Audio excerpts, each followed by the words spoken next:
realiza el primer Congreso Nacional a través del Centro de Investigaciones Interdisciplinarias en Ciencias y Humanidades, el CEICH. Y para hablarnos de este encuentro y también de las herramientas o de las alternativas que se pueden aplicar en nuestro país para implementar esta propuesta, pues nos acompaña a la distancia la doctora Margarita Mas Moreno, quien es investigadora de este Centro de Investigaciones Interdisciplinarias en Ciencias y Humanidades de nuestra universidad. Doctora, ¿cómo está? Un gusto saludarla aquí en La UNAM Responde. Buenas tardes. ¿Qué tal, Rosa? Buenas tardes y buenas tardes a todos. Pues vamos a platicar de este encuentro que ya se está llevando a cabo, pero comencemos por el principio. ¿A qué se refiere exactamente este modelo de cohousing? Bueno, Rosa, efectivamente el modelo cohousing es un modelo teórico que hemos podido implementar, se ha podido implementar primeramente en Europa, porque nació en Dinamarca, y se ha documentado, se ha formalizado y se ha sistematizado la metodología para las viviendas colaborativas. Cohousing quiere decir covivienda o vivienda colaborativa, ¿no? Es decir, cuando un grupo de personas elige, a diferencia de una casa de retiro, por ejemplo, o de un geriátrico, las personas adultas mayores, alrededor de los 50, 55, 60 años, deciden vivir juntos formando una comunidad intencional. Y efectivamente la intención es mejorar la calidad de vida de las personas adultas mayores que están en situación vulnerable, ¿no? Sabemos que la población está envejeciendo a un ritmo mucho más acelerado de lo que pensábamos y en general las personas adultas mayores de 60 años viven ya en situación de enfermedad en diferentes niveles y desde distintos padecimientos, ¿no? Básicamente las enfermedades crónico-degenerativas en nuestro país ocupan 7 de las principales de las causas, de la lista de causas de muerte, lo cual nos hace ver focos rojos en este aspecto.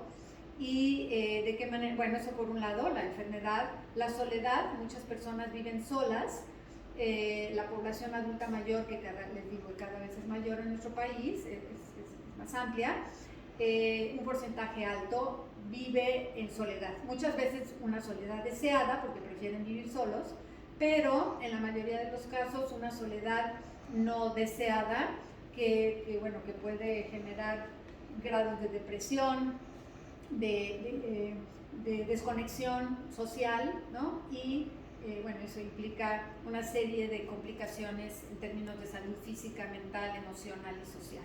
Entonces, el cohousing viene siendo, ¿no?, como lo dijiste muy bien, una alternativa a la vivienda convencional. Es decir, las personas adultas mayores se van quedando solos en sus propias casas familiares porque los hijos se van, porque o ya sea para formar sus familias o porque deciden cambiar de residencia, y entonces los padres se quedan solos. A veces incluso se quedan, ya ni siquiera son pareja porque o se divorciaron o son viudos, con lo cual, o simplemente decidieron separarse, y en ese sentido las personas adultas que viven solas empiezan a complicar, la situación se empieza a complicar pues, económicamente hablando, pues porque mantener una casa solos es mucho más difícil económicamente, hay que pagar luz, gas, teléfono, predial, agua, en fin, todo lo que implica, o una renta incluso, ¿no? Entonces ese cohousing es la propuesta de comunidad, vivienda en comunidad. Que tiene un valor de entrada que es el de la libertad, el derecho a decidir con quién quiero estar en cierta etapa de la vida, y entonces eso tiene, como digo, pues un valor intrínseco. Pero doctora, cuéntanos de los otros beneficios que puede traer esta forma de convivencia, no solamente quizás para las personas, sino para las familias, para la sociedad. Sí, en realidad un cohousing implica muchos elementos, ¿no? Cuando nosotros pensamos en una casa de retiro, pues como tú dices, ¿no? Muchas veces las personas llegan a una casa de retiro porque no tienen otra opción, pero una casa de retiro es costosa, implica tener que pagar una serie de servicios cuando ya necesitamos los servicios. El cohousing es una propuesta para organizarnos o autoorganizarnos en grupo y poder decidir, definir, gestionar nuestra propia vivienda. Un grupo siempre será, en general, bueno, pensando en un grupo, pues estamos asumiendo que el grupo tiene recursos de muchos tipos, desde recursos humanos, recursos de conocimiento, de habilidades, de destrezas, de capacidades, además de los posibles recursos económicos, pero no necesariamente, ¿no? Estos últimos. Entonces, pensar en una vivienda colaborativa es como unir fuerzas, como poner nuestros recursos, ¿no? Sobre la mesa y empezarnos a organizar para ver quién se encarga de qué, ¿no? Habrá quien le gusta cocinar, bueno, porque un cohousing siempre tendrá espacios privados, ¿no? Cada quien mantiene su privacidad en un departamento, en un cuarto, en una suite o en una pequeña cabaña, pero tendremos áreas comunes o espacios compartidos donde hacemos vida en común, que puede ser, ¿para qué tenemos 5 cocinas cuando podemos tener una lavandería o una lavadora? Podemos tener áreas comunes, un salón para reunirnos, jugar, hacer un cineclub, un club de libro, en fin, es decir, cómo podemos con las necesidades de las personas adultas mayores organizarnos para resolver esa problemática común y apoyarnos entre todos, ¿no? Siempre será mucho más barato en términos económicos contratar a un médico o un geriatra que vaya a revisarnos, ¿no?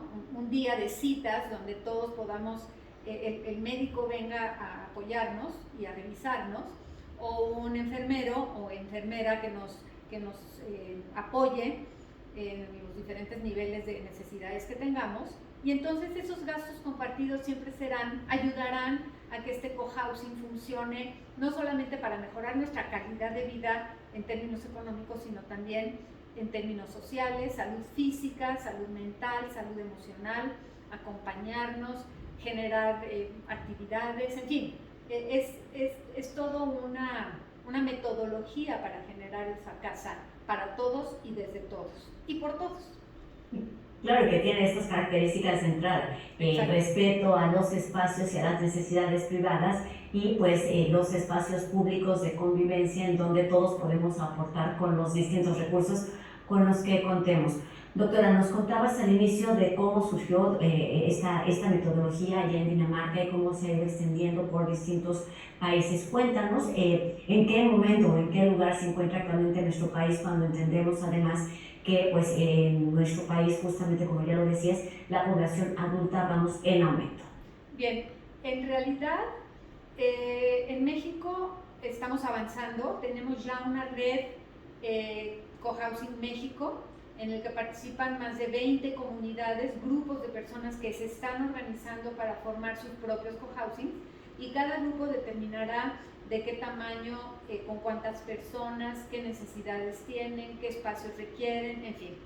En algunos países de Latinoamérica también empiezan a desarrollarse estas comunidades de covivienda y existe ya un vínculo en términos, digamos, universitarios con otras universidades que están apoyando, como lo hace la UNAM, desde el Seminario Universitario Interdisciplinario en Envejecimiento y Vejez, que es el SUIER, y que coordina la doctora Verónica Montes de Oca, para que esta tropicalización, digamos, ¿no? Esta mexicanización del modelo cohousing europeo se pueda desarrollar en nuestro país con nuestras propias necesidades, con las características específicas de México, de nuestra cultura, de nuestra forma en que nos organizamos socialmente para vivir en colectivo.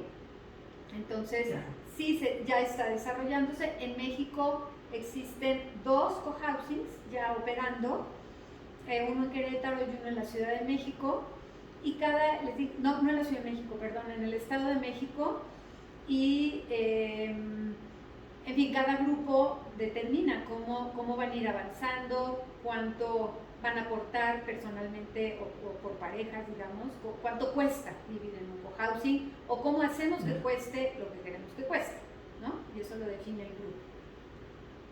Claro, y esto significa que tiene pues una base teórica, pero en la vida práctica se va adaptando a las necesidades de los grupos y de los contextos. Cuéntanos, doctora, sobre esta parte teórica de la que nos platicabas al principio.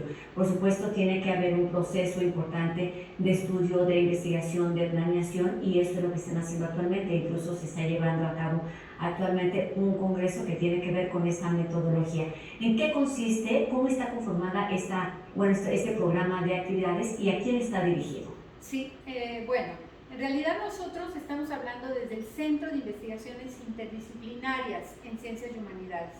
Un cohousing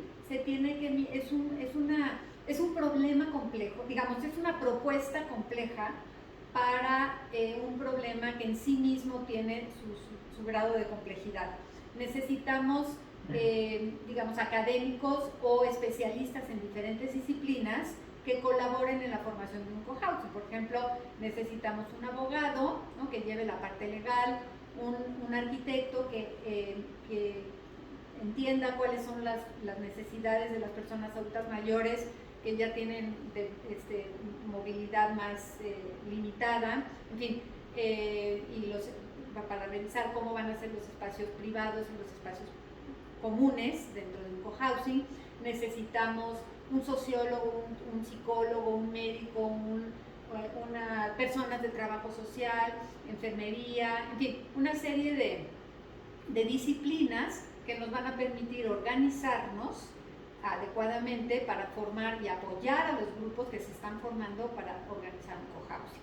Entonces, lo que estamos haciendo efectivamente en el primer Congreso Nacional de Cohousing, estoy a distancia porque lo estamos, se desarrolla en la ENES, en la UNAM, ENES, Unidad ENES León, y Escuela Nacional de Estudios Superiores, que amablemente nos prestaron los espacios para estar mucho más céntricos en términos de la República Mexicana, porque están asistiendo al Congreso personas que vienen de Coahuila, de Nuevo León. De hecho, tenemos una modalidad virtual que a las personas que les interese pueden integrarse en lo que falta de estas sesiones, porque terminamos el día 18, pero desde luego estamos dispuestos a colaborar, ayudar, asesorar a las personas que quieran saber más sobre el cohousing. Tenemos una página que es nuestra página de red cohousingmexico.com, y también tenemos ya un chat de todos los grupos donde participan todos los miembros de los grupos para ver cómo van avanzando, y desde luego seminarios, estamos ofreciendo cursos y talleres sobre todo para ver qué implica un cohousing y cómo los pasos que tenemos que desarrollar y cómo podemos ir avanzando dependiendo de la posibilidad de cada uno de los grupos. El implementar un modelo nuevo, cualquiera que sea, significa un reto importante. En este sentido, digamos, con la experiencia que se ha tenido en otros países, ¿cuáles son las principales dificultades a las que se puede enfrentar la aplicación de un modelo de este tipo, y cuáles son, digamos, esas áreas de oportunidad en donde hay mucho por trabajar todavía, doctora? Bien, uno de los retos principales es que la población, es decir, no tenemos una cultura del envejecimiento. En realidad, digamos, la edad donde ya se considera que las personas entran al grupo de personas adultas mayores son los 60 años.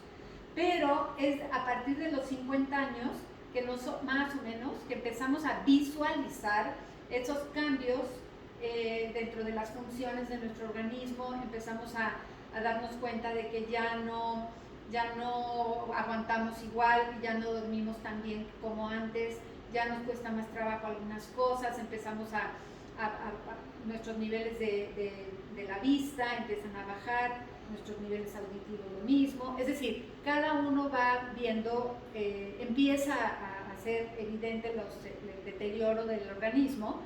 Y como no estamos de acuerdo, el reto es que como no estamos en una cultura de mejoramiento de la calidad de la vida de las personas, pensamos que la vejez falta mucho, ¿no?, para que nos llegue. Entonces, el reto es que sean las personas a partir de los 50 años que empiecen a pensar en cómo es que van o quieren vivir, cómo quieren vivir su proceso de envejecimiento y su etapa de la vejez, y qué tienen que hacer en consecuencia para lograr eso que desean. Entonces, digamos, cada vez los grupos se van constituyendo por gentes más jóvenes, ¿no? Antes de los 60 años, para ver cómo van a planear su jubilación, es decir, bueno, si tienen pensión, maravilloso, pues, pero cómo es, en qué momento se van a jubilar o van a dejar de ser económicamente activos, dónde quieren vivir, cómo van a ir resolviendo sus necesidades. Y el reto, en este caso, en esta propuesta de cohousing, es cambiarnos de canal y pensar que, digamos, salirnos un poco de nuestro medio de confort y decir, a lo mejor viviendo entre amigos, vamos a lograr algunas cosas que solos no lo podremos lograr, ¿no? Entonces, claro, y es importante decir esto, que lo que hagamos o lo que pensemos en nuestra juventud repercutirá directamente en la forma en la que vivamos nuestra vida adulta. Doctora, estamos por terminar la entrevista y justamente para cerrar me gustaría que nos hablara quiénes pueden todavía incluirse en este primer coloquio y cuáles son los aprendizajes básicos que se está proponiendo se queden a partir de esta experiencia colaborativa. Bueno, el Congreso se está transmitiendo desde nuestro canal de YouTube del Centro de Investigaciones Interdisciplinarias en Ciencias y Humanidades, y todo se queda en el canal de YouTube. Entonces, las personas que quieran ver de qué se habló en los primeros días, ayer miércoles y hoy jueves en la mañana, pueden entrar al canal de YouTube del CEICH y desde ahí revisar qué hay en términos de las conferencias y las ponencias que se presentaron en el Congreso. Desde luego estamos a disposición y para ayudarles en la medida de lo posible y de lo que necesiten desde el CEICH. Se pueden comunicar conmigo directamente. En la página del CEICH están nuestros teléfonos del centro y mi extensión para si alguien quiere formar un grupo y quieren que los asesoremos, desde luego lo podemos hacer. Pues si quieren integrarse en nuestra red Cohousing México, lo pueden hacer también. Si nos quieren mandar sus datos, podemos integrarlos para que reciban información de cursos, de talleres, de seminarios que los estamos haciendo permanentemente. Y bueno, pues esa sería la opción para seguir este congreso, este primer congreso.